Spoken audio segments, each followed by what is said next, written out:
Assalamualaikum warahmatullahi wabarakatuh. Selamat datang kembali di channel Cipta Cerita Daily. Dan pada kesempatan malam hari ini, gua akan membawakan sebuah kisah masih dari kelanjutan kisah yang kemarin dengan judul Makhluk Memakan Bangkai bagian 8. Tapi sebelum kita masuk ke inti ceritanya, alangkah baiknya bagi kalian yang belum subscribe channel ini, kalian bisa bantu kami dengan mengklik tombol subscribe yang ada di bawah ini agar channel kami menjadi semakin lebih berkembang dan kami menjadi semakin lebih bersemangat dalam membawakan konten-konten kisah horor buat kalian. Oke, tanpa perlu banyak basa-basi lagi, mari kita langsung saja ke ceritanya.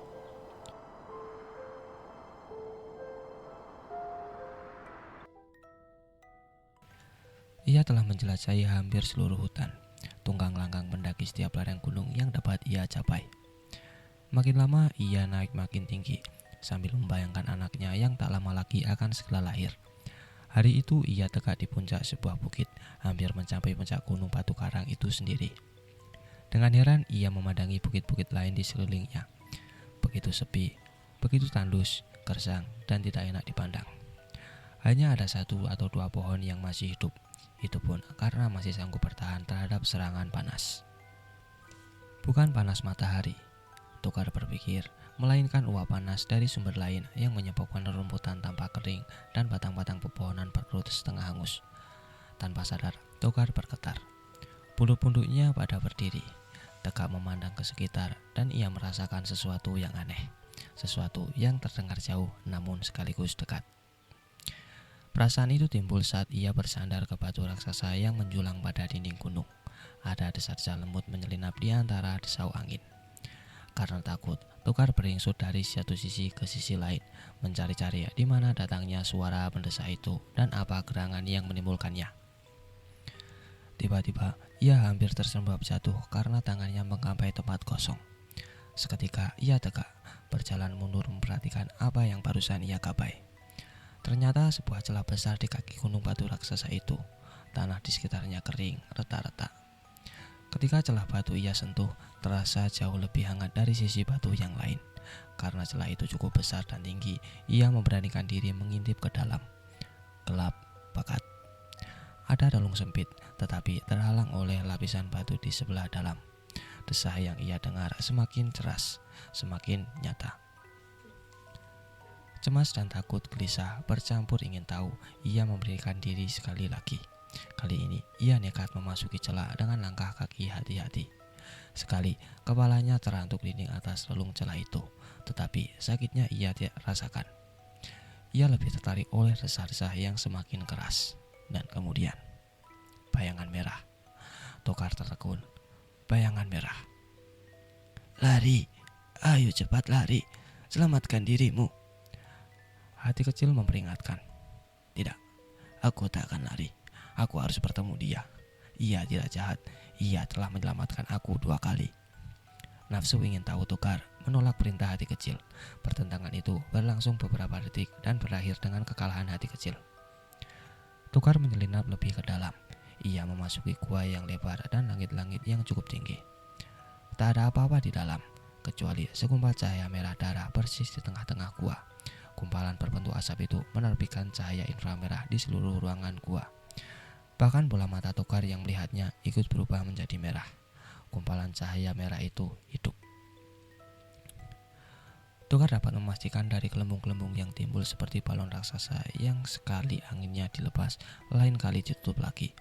Gelembung ajaib itu terjadi tiap kali terdengar suara berdesah berat dan panjang. Saking terpesona, Tukar jatuh bersimpu dengan mata terbuka lebar-lebar, mulut menganga lebih lagi. Maut merah. Ia pun berbisik. Tak sadar sikapnya seperti menyembah. Suaranya begitu tunduk dan pasrah. Gerakan serta bisikan yang ditimbulkan Tukar berakibat mengejutkan. Gumpalan cahaya merah yang ajaib itu menimbulkan gelembung-gelembung yang lebih banyak, berperasan kian kemari seakan balon yang hampir meledak namun bersatu kembali dalam sekejap. Gumpalan merah itu kemudian bergerak dari sisi kiri ke kanan, kemudian melakukan putaran lambat seolah bagian kepalanya yang tidak terlihat kini mengarah pada Tukar yang bersimpu di lantai gua. Desah-desah napas itu pun berhenti, tetapi getaran-getaran halus terus saja bermainkan melingkar gumpalan cahaya. Tukar bagai mimpi, manakala ia dengar suara menyapa. "Eh, kau datang juga ya." Akhirnya. Kaget Tokar alang kepalang. Ia berpaling ke sana kemari, matanya mencari-cari, dan berharap dapat melihat singgasana emas yang kemerlapan dan seolah raja yang gagah perkasa dan bisa ke sana duduk di atasnya. "Aku di depanmu," kata suara itu lagi, lembut setengah mencemooh. "Hei, bukalah matamu. Kau tidak buta kan?" "Matahari," bisik Tokar dengan bibir kering.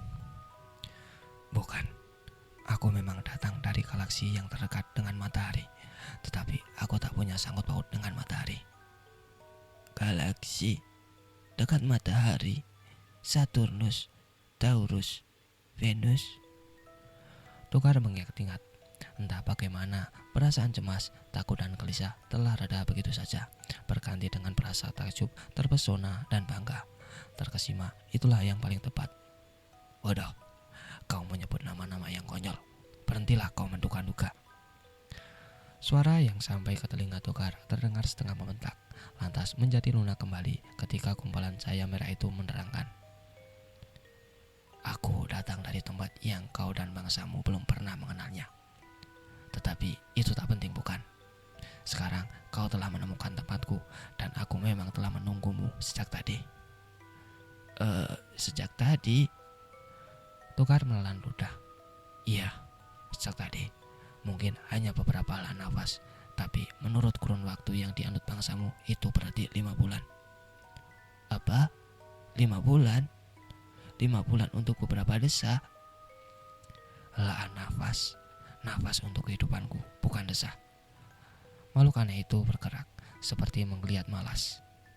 "Desa yang kau dengar bukanlah desaan nafasku, tetapi desa-desa yang timbulkan oleh putaran angin yang menerobos tubuhku. Hei, bukankah sudah aku katakan itu tidak penting, bukan?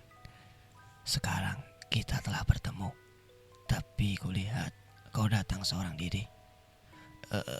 Aku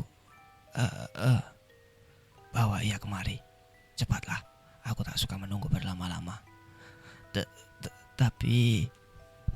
Sudah, diam." Ada suara persis tajam. Lalu suara sentakan panas yang menyakitkan mendera Tokar dengan dahsyat. Serangan itu datang tanpa pemberitahuan, tanpa ada pertanda. Tokar sampai menjerit kaget, terbadai oleh rasa sakit yang amat sangat. Jutaan jarum-jarum halus, tajam dan panas menghujani sekutur tubuhnya dari ujung rambut sampai ke ujung kaki. Ketika semua itu berakhir, guratan di dahi Tokar bertambah 3 lapis. Wajahnya semakin kekar, semakin dewasa, semakin keras dan tangguh, sedang bola matanya tampak semakin merah. Ia tidak mati, ia tidak berdiri dari tulang belulang.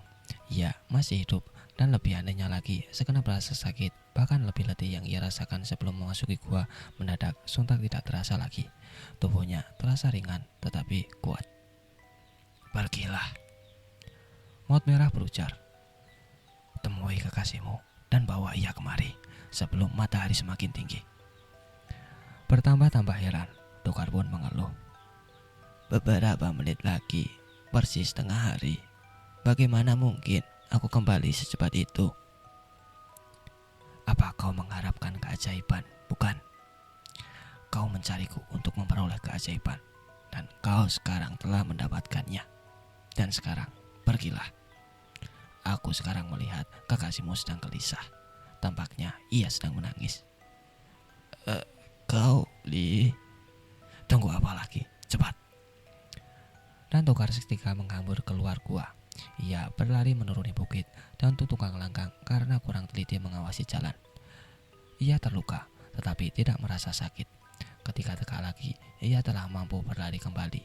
Berlari semakin cepat dan cepat. Ia tak tahu apa yang telah terjadi pada dirinya.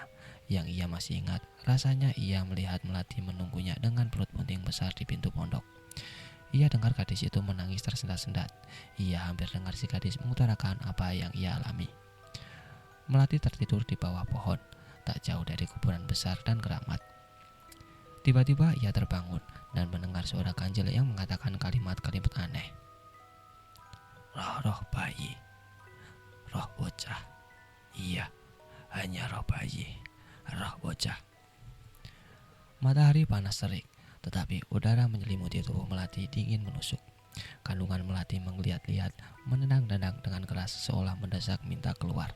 Seketika itu Melati panik, cemas memikirkan bahwa waktu kelahirannya hampir tiba. Ia ketakutan. Ia mulai menangis ketika sadar Tokar tak ada di dekatnya. Ia waktu itu baru saja masuk ke pondok, dan ketika ia lihat Tokar datang berlari-lari dari arah hutan di atas bukit. Kau seperti terbang sayang, berlari seperti bayangan, kata Melati mulai riang setelah merasakan kehadiran Tokar. Ia juga memprotes ketika Tokar berkata, "Mari kita pergi, Maut Merah tak sabar menanti."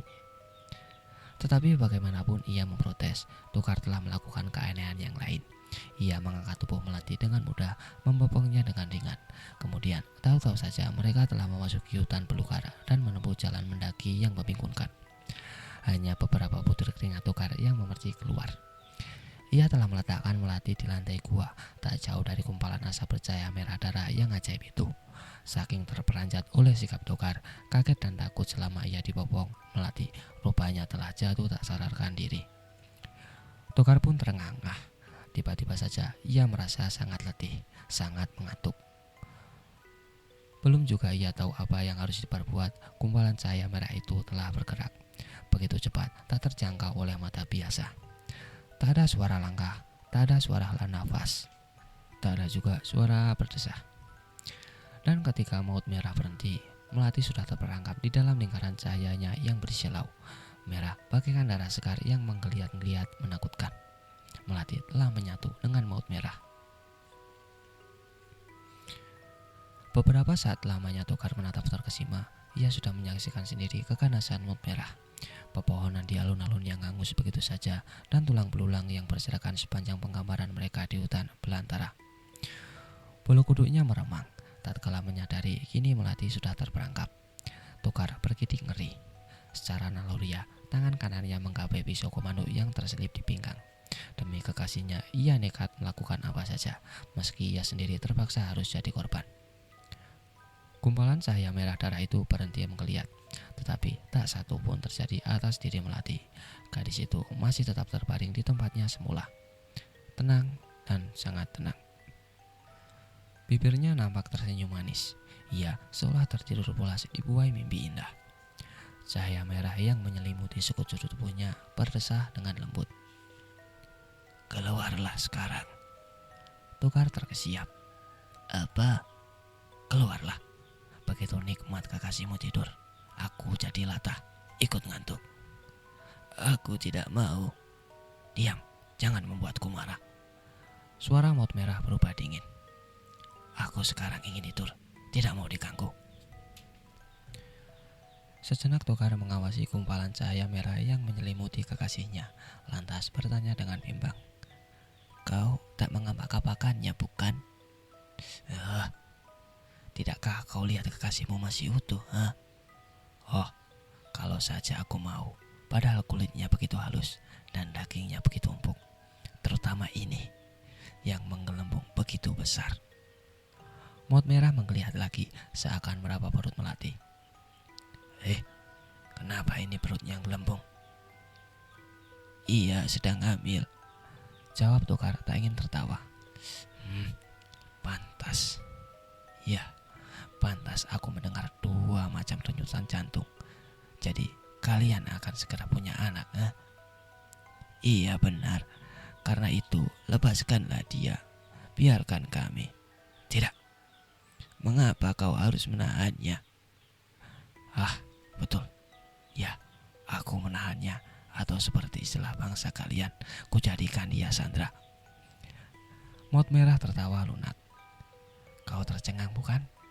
Kau ingin tahu mengapa ia kusandra? Akan kuterangkan. Tetapi itu nanti. Sekarang aku lelah. Terdengar suara menguap panjang. Gelembung merah darah itu mengembang seperti balon, lantas mengucap lagi dalam seketika seperti semula. Tokar menggigit bibir, bingung. Apa yang harus ia perbuat? meninggalkan kekasihnya begitu saja dalam pelukan Maut Merah. Siapa tahu itu perangkap lain, dan siapa tahu bila nanti ia kembali, melati hanya tinggal tulang belulang belaka. Tetapi tak mungkin. Kalau makhluk itu mau, ia sudah melakukannya dari tadi. Disandra, katanya. Apa yang diinginkan Maut Merah dari mereka berdua? Pertanyaan bertubi-tubi itu mendadak diusik suara dengkur yang kasar. Tokar pun terbelalak. Ia kemudian memperhatikan melati. Ternyata ia masih tertidur pulas. Kelopak mata gadis itu terpejam rapat, bibir tersenyum pindah. Tidak, melati tak pernah mendengkur di kala tidur. Kalau begitu, astaga, ternyata Maut Merah yang mendengkur. Tokar pun membasahi bibirnya yang kering. Kemudian ia genggam hulu pisau komando erat-erat. Sekarang, pikirnya. Lalu ia bersejingkat mendekati kumpulan cahaya yang mengembang dan mengebis dengan teratur itu sembari menggulus pisau. Selangkah, dua langkah, dan pada saat kakinya terangkat untuk terangan tiba-tiba, tahu-tahu saja Tokar sudah terlempar ke belakang dengan cerit lengking terlontar dari mulutnya. Tubuhnya membentur dinding gua yang keras, kemudian jatuh terhempas di tanah kering berdebu. Kengerian memaku benaknya. Apakah ia akan mati sekarang, seperti Parjo, seperti orang-orang lainnya? Apakah dirinya hanya tinggal tulang belulang, dan Tokar pelan-pelan pun bangkit? Tetapi ia segera jatuh terduduk dengan pantatnya lebih dulu. Tak pelak lagi, bening di kepala kian menjadi-jadi. Matanya berkunang-kunang, sementara rasa sakit dan perih masih terasa menyiksa. Ya Tuhan, apa yang telah menyerangnya tadi? Seperti cahaya yang muncul dan lenyap lagi, seperti muncul dari lelapnya petir di tengah malam yang gelap gulita. Tangan-tangan gaib yang tak terlihat telah mencengkram tubuhnya dengan melemparkannya dengan keras disertai sengatan panas yang menyakitkan. Sesakit sentuhan pada kabel listrik yang bertegangan tinggi. Nanar, Tokar mengawasi sekeliling gua.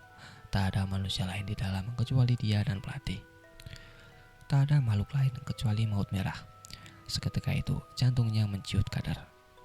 Maut Merah tetap tertidur mendengkur, namun dalam tidurnya ia masih sempat melumpuhkan serangan Tokar dalam seketika. Sepi pun mencekik di dalam gua itu. Yang terdengar hanya desah nafas Tokar yang tersengal-sengal. Hidung dan mulutnya mengap-ngap mencari udara. Keberaniannya lenyap, dan sambil menjerit ketakutan ia mengambur keluar. Tiba-tiba di tempat terbuka, ia terhempas jatuh karena melanggar batu besar yang mencuat dari dalam tanah. Begitu jatuh, ia pun langsung tak sadarkan diri. Udara dingin menggigit tubuh Tokar yang terkapar di tanah. Pelan-pelan ia pun menggeliat dan membuka mata. Ternyata malam telah merangkak tinggi. Rembulan berceloteh dengan bintang-bintang di langit yang biru dan jernih. Angin bertiup kencang, berdesau-desau seram bagaikan cerita roh-roh jahat dari alam gaib yang selama ini menghuni lereng gunung karang itu. Tokar beringsut bangkit. Ia ada di sini sekarang, dan ia tak bangun dari mimpi buruk. Ia menyadari hal itu ketika dalam keadaan setengah heran menatap celah besar yang mengapa pada dinding batu itu tak jauh dari tempatnya berdiri. Ada bias merah yang samar mengintai dari dalam. Berbulan-bulan ia mencari cahaya ajaib yang telah beberapa kali menolongnya itu. Ingin berterima kasih, ingin mengabdi, dan ingin berguru. Hasilnya Melati malah tertangkap, dan ia sendiri, Melati, apakah gadis itu akan baik-baik saja? Dengan perasaan khawatir, Tokar menatap ke dalam celah. Bias merah itu semakin nyata terlihat, menyatu dengan batu karang dengan kegelapan di sekitarnya. Penampilannya berubah-ubah, sekali terang benderang, sekali mengabur, terang lagi, dan kabur lagi. Maut Merah masih tidur. Tokar menunggu sampai pagi datang. Kemudian ia bersingkat masuk ke dalam celah dengan takut-takut menyelinap ke relung gua. Di sana pun ia tertegun, tetapi dengan wajah memperlihatkan kelegaan. Melati masih tetap seperti ketika ia tinggalkan kemarin siang, berbaring tenang di tanah berselimut cahaya merah darah yang ajaib itu. Matanya masih terpejam, bibirnya pun masih tersenyum. Dada gadis itu naik turun dengan teratur. Selamat pagi. Tokar terlonjak kaget. Iya. Aku mengucapkan selamat pagi. Tidur nyenyak semalam? Gelembung cahaya merah itu mengembang mengebis dengan kalem. Tidur ya? Iya, aku tertidur nyenyak. Tokar mencoba tersenyum. Keberaniannya belum kembali sama sekali. Kau tampak pucat dan kesakitan. Apa apa yang telah menimpa dirimu?" Apa yang telah menimpa diriku?" Togar mendadak ingin marah. "Masihkah kau tanya juga? Apa-apaan ini? Mengapa kau tak membunuhku sekalian?" Togar pun menjerit. Gelembung merah darah itu nampak menggeliat. Uap panas menyapu wajah Togar. Ia ngeper tapi tak berniat untuk mundur keluar gua, dan memang tidak perlu. Uap itu hanya menyapu sekilas dan tidak mengakibatkan apa-apa pada dirinya. Dalam tidurku, rasanya ada sesuatu yang mengganggu. Suara maut merah terdengar menyindir. Kukira aku telah menepuk sesuatu. Mungkin nyamuk atau semut. Mengapa wajahmu merah padam? Duduklah. Togar tidak duduk. Jadi kau masih kuat berdiri ya? Suka hatimu lah. Dari wajahmu aku lihat kau mulai tak sabar, ingin melanjutkan percakapan kita kemarin siang. Lepaskan dulu kekasihku, tinggalkan melati dan... Oh iya. Jadi nama gadis cantik ini Melati ya? Kau tak salah, di kalangan bangsamu Melati adalah nama bunga. Ia memang bunga yang cantik bukan? Bunga elok yang penuh dengan daya tarik. Kau tentunya pemuda yang beruntung dapat memetiknya. Siapa namamu kalau boleh aku tahu? Pertanyaan itu nampak lembut dan bersahabat. Aku Togar. Mau tak mau yang ditanya memperkenalkan diri. Melati dari bunga ya? Kalau Togar dari apa? Sinonim dari pembangkang kah? Pembangkang? Sejak dalam kandungan ibuku, aku sudah sering meronta-ronta. Dan setelah lahir, konon susah diatur. Kemudian, apa perlunya kau tahu, Iya benar, kau memang pembangkang. Maut merah tertawa lunak. Ya, dan telah kubuktikan itu kemarin. Menjelang aku tidur, malah setelah aku pulas, aku dapat saja membunuhmu seperti aku melakukannya pada orang-orang lain sebelum engkau. Tapi aku tak mau melakukannya karena kukira kita berdua dapat bekerja sama. Setan kau. Apa itu? Togar angkat bau dan maut merah tertawa. Dasar kau pemarah. Tapi tak apalah. Kau tak dapat berbuat apa-apa selama aku menjerandera kekasihmu. Dan lagi pula kau berhutang budi padaku bukan? 3 kali aku sudah menyelamatkan nyawamu. 2, Togar membetulkan. Sekali dari amukan penduduk kampungku, dan yang kedua dari ancaman Parjo. 3, maut merah bersikeras. Ingat, kau masih tetap hidup sekarang bukan? Juga kekasihmu. Tapi sudahlah soal tetep enggak itu. Kita langsung saja ke persoalan. Maut merah menggeliat-geliat, tampaknya resah. Kau tak perlu tahu siapa aku dan dari mana asalku. Ia berkata datar. Dan yang perlu kau tahu sekarang, aku sudah bosan membunuh makhluk-makhluk yang ada di dunia kalian ini. Pekerjaan itu sangat melatihkan dan membuatku semakin tua. Tetapi aku perlu makan bukan? Makan? Togar mengerutkan dahi. Maksudmu? Iya, kau anak pintar. Kau benar. Aku tadi beri jatah makanan semenjak aku dihukum di dunia yang terasing ini. Aku harus mengusahakannya sendiri. Maka setiap makhluk hidup yang kujumpai, aku bunuh, dan dari mayatnya aku makan apa saja yang dapat memuaskan dahaga dan laparku. Tapi seperti tadi yang aku bilang, ada apa Togar? Lutut Togar tampak goyah. Ia jatuh terduduk dengan wajah pucat basi, perut terasa mual dan mengulah ingin muntah. Kau pemakan bangkai ya? Ia memaki setengah menggigil.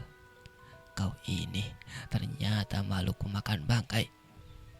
Iya, kau benar, jawab maut merah hambar. Kau ini cacing ya? Apa? Kau ini cacing karena hanya cacing yang mau makan bangkai. atau ulat, atau lebih menjijikkan lagi ular, mungkin juga anjing. Tapi kau ini pastilah salah satu penjelmaan binatang pemakan bangkai itu, bukan? Kau ngaco. Kau membuatku bingung. Keluh Maut Merah tak mengerti. Tidak pula ada kegusaran pada suaranya. Aku tak seperti yang kau tuduhkan. Aku maupun bangsaku tak ingin dipersamakan dengan binatang-binatang yang kau sebutkan. Bahkan juga tidak dengan kau dan bangsamu. Manusia tak pernah maju-maju. Bodoh, primitif. Karena ego kalian dipenuhi keinginan bagaimana supaya dapat kuat, bagaimana dapat menguasai dan menindasi lemah, dan menjilat ke atas, menyelidik curiga pada kiri kanan, dan menginjak yang ke bawah. Kami tak seperti itu. Kami dari peradaban kami jauh lebih tinggi dan... Lalu, siapa kau ini sebenarnya? Tukas Tukar tak sabar. Percuma, kau dan bangsamu terlalu rendah untuk memahaminya. Bukankah akan bekerja sama kita? Entah kerjasama apa yang kau inginkan, aku tak tahu. Tapi setauku, kerjasama hanya terjalin apabila kedua belah pihak saling mengenal lebih baik. Rayuanmu murah, tapi kau benar. Baik, akan kuceritakan sebagian kecil saja dari apa dan apa bagaimana kami ini. Gelembung cahaya itu melihat malas, sementara melati dalam pelukannya tertidur semakin pulas. Ya, seperti yang kau lihat, Tukar, kami terdiri dari cahaya-cahaya segala macam cahaya. Lebih banyak dari apa yang tertulis dalam kamus bangsamu. Dari semua cahaya itu, hanya satu cahaya yang paling dibenci dan paling tidak disukai. Cahaya merah. Kok kamu tahu? Iya, soalnya aku menduga-duga. Anak pintar, benar-benar pintar. Iya, kau benar. Dulunya warnaku violet kebiru-biruan.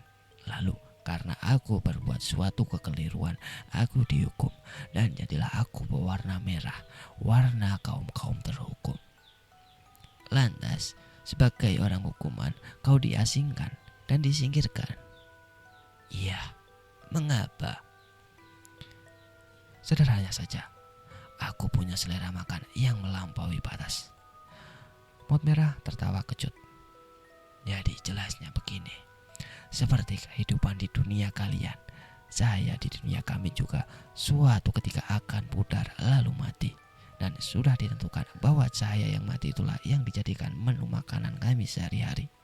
Dengan menu itulah kami bertahan hidup dan berkembang biak dan bertambah kuat. Dan sampai tiba giliran semakin tua, pudar, lalu mati dan dijadikan santapan generasi kami yang berikutnya. Bagaimana kalian berkembang biak? Tanya Tukar ingin tahu. Itu gampang. Kalau bangsamu atau makhluk hidup lainnya di dunia berkembang biak melalui benih-benih, maka bangsa kami berkembang biak melalui pemecahan cahaya. Satu kumpalan cahaya melarikan beribu-ibu kumpalan cahaya lain. Dengan demikian bangsa kami jauh dari kepunahan. Biarpun kematian tetap saja berlangsung. Dan seperti yang kuceritakan tadi, cahaya yang mati justru dari sumber energi bagi kelanjutan hidup cahaya yang masih aktif dan tetap berproduksi.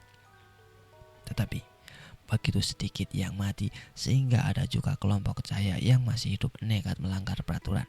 Dan si pelanggar itu biasanya dari kelompok-kelompok cahaya yang kuat dan punya selera makan yang abnormal menurut ukuran porsi bangsa kami. Dan untuk memenuhi kebutuhan ekstra itu, terpaksa kami membunuh cahaya yang baru lahir, lemah dan tak berdaya. Ini terjadi ketika sanksi yang dijatuhkan tak begitu keras. Makhluk cahaya yang punya selera macam aku ini hanya 1, 2, sehingga bukan merupakan ancaman yang berarti. Apa sanksi yang kau terima? Berubah warna, jadi merah. Warna merah adalah warna yang terhina, warna yang paling terbenci. Dengan hukuman tambahan, diasingkan ke galaksi lain selama 1 kali musim kawin atau 2 kali musim pembiakan. Itu sama artinya disingkirkan dari perempuan yang kau cintai pada saat birahimu sedang bangkit. Berapa lama itu? 11 kali matahari berputar. Dan sudah berapa lama pula hukumanmu kau jalani? 8 kali putaran matahari. Jadi tinggal 3 putaran matahari. 3 hari lalu aku dan Melati akan bebas. Dan jangan keburu bergembira dulu tokarku. Pucuk maut merah lembut. 3 hari buat kami sama dengan 30 tahun menurut perputaran waktu di dunia yang kau alami. 30 tahun? Iya, kau kaget.